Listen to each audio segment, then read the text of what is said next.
Okay, now for this video, so I'll be showing the part 2 of deploying DHCP role to our server. So this will be the configuration part. Okay, so as you can see, we have here the DHCP, but it cannot distribute an IP path since we have not yet configured yung ating subnets, yung ating scope, at saka yung ating exclusion. So wala pa siyang basis para makapag-distribute. So ito yung gagawin natin for this video, or ito yung gagawin ko for this video. So in order for me to configure the DHCP server, so all I have to do is just go to the tools. So click ko lang yung tools and then hanapin ko, ayun, si DHCP. Ayan, so click ko lang siya. So select ko siya. So I'll just expand this. Okay, so para makita natin yung mga information dito sa left side. So, expand natin kasi marami siyang information na pwede po i-provide sa inyo. So, click nyo lang po itong triangle na to and then expand si IPv4.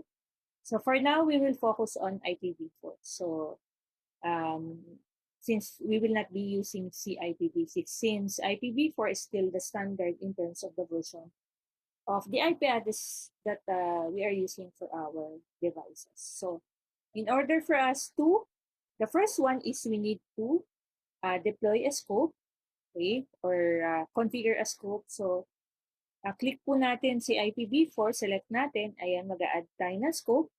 Yung scope natin magbe-base dun sa IP na inassign natin na 192.168.150 since class C siya. So, pag class C, dapat magkakapareho sila ng first, second, at saka third. So, right-click lang po natin, ayan, select natin yung new scope. Okay, so next lang po dito, yung wizard natin, very important na basahin po natin kasi siya yung makakatulong para mag-configure tayo. So, next lang po, so lagyan natin ng pangalan. Okay, so lalagay nyo dito yung kung sino po yung company nyo. Okay, so I'll just use UMAC and then I'll put in DHCP. Okay, then next, and then, ayan, so 192.168.150.1.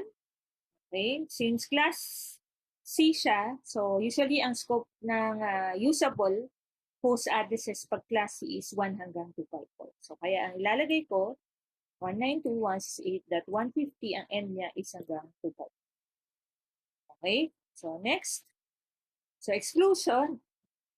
So ibig sabihin na exclusion is ito yung IP na hindi ipapamigay, na usually nag-exclude tayo kasi ito yung range ng IP addresses na ina-assign natin statically dun sa ating server para hindi po siya mapamigay. So kaya 192.168.150.1, then 192, halimbawa gusto kong i-exclude yung hanggang 10, to 168.150.10. Okay, so ibig sabihin pwede ako makapamigay ng 1 hanggang 10 na usable host addresses, statically nga lang siya. Kasi in-exclude ko siya, so hindi siya pwedeng i-distribute na ating DHCP server. So, we just click on, after specifying, add natin siya. Ayan, na-add na po. Then, next lang natin, ito yung duration, kumbaga, ano yung duration ng IP na pwedeng gamitin ng client natin, yung nakuha niya dun sa ating DHCP server. So, next lang po natin, wag na natin siyang baguhin. We're just going to use the default. So, next na natin. Do you want to configure the DHCP options? So, yes. So, ito si router. Kaya kasama siya dun sa in-exclude natin kasi ang 192.168.150.1 ay palaging ina-assign po natin sa ating router. Kaya din siya yung tinatawag na gateway. Kaya in-exclude natin siya. So, kung hindi natin siya in-exclude, ang mangyayari po ay mag-distribute siya na possibly mag-conflict po yung router natin at yung ating client. So, kung magkaroon ng conflict yung ating router, so maapektuhan yung internet natin. Kaya po natin siya in-exclude. So, add lang po natin after ma-specify. Then, next po natin, ayan, yung parent domain natin is UMAC na gagamitin din natin later on sa ating ADDS, yung domain name natin na umac.edu.ph. And then, tanggalin natin to para makita niya yung ating DNS server. So, para ma-recognize niya, 2023. So, result, ayan, nakita niya. Then, add. So, para nag-work po yung ating DNS. So, since wala pa tayong DNS, kaya meron po tayong error na ganito. So, okay lang yan. Yes lang po natin. Ayan. So, na-add na siya. Kapag ka na-add na yung IP na ating DNS server, next lang po natin. So, DNS and WINS are the same. So, usually si WINS ay ginagamit ng mga lower version, 98 pababa. So, kaya ilagay lang natin yung pangalan ng ating server, resolve natin ulit para ma-detect niya. Okay? Then, pag na-add na, next lang natin. And no. Okay? So, inuno ko na muna siya. Next. So, nag-next na ako. And then, finish. Okay? So, nino ko siya para lang po malaman nyo yung possible na error na may encounter na po kapag may problema yung ating DHCP server. So, isa to sa mga possible na indication na mayroong problema yung ating DHCP at possibly hindi po siya makapag-connect. Okay, so para lang po, one of the troubleshooting na pwede po natin gawin is select nyo po si IPv4 and then or etong si scope, ayun pala, si scope, and then ayun, makikita nyo meron siyang activate. So, click nyo lang po yun, or pwede naman right-click, and then activate. So, pwede nyo gawin dito, or pwedeng activate. Ayan. So, pag na-refresh natin, ayan. So, nawala na yung blue na exclamation at yung down, so naka-activate natin.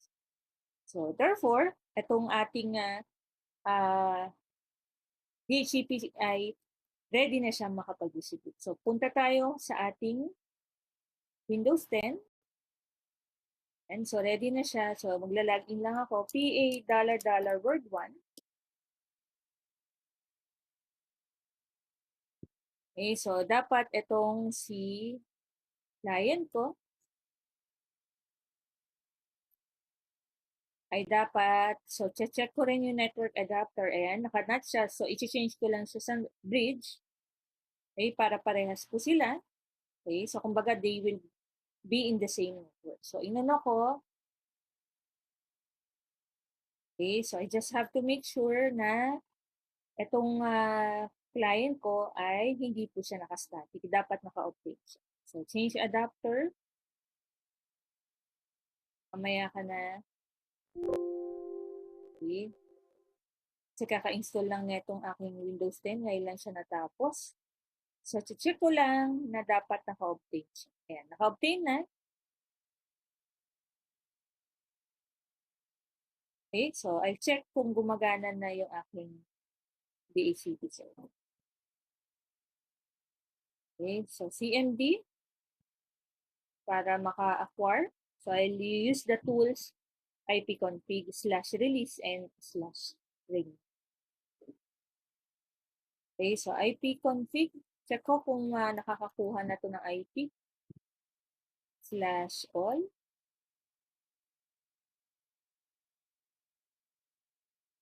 Okay, nasa within the scope ba siya? Ayun. So, ayan, nakakuha na siya agad. So, 150.12. So, check ko lang. Ping server 2023.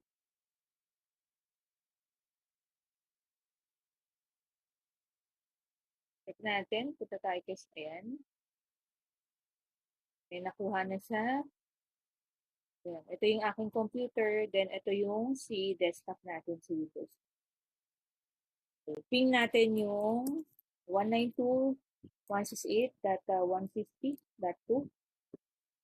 So, pag nag-request timeout yan, okay na yun. So,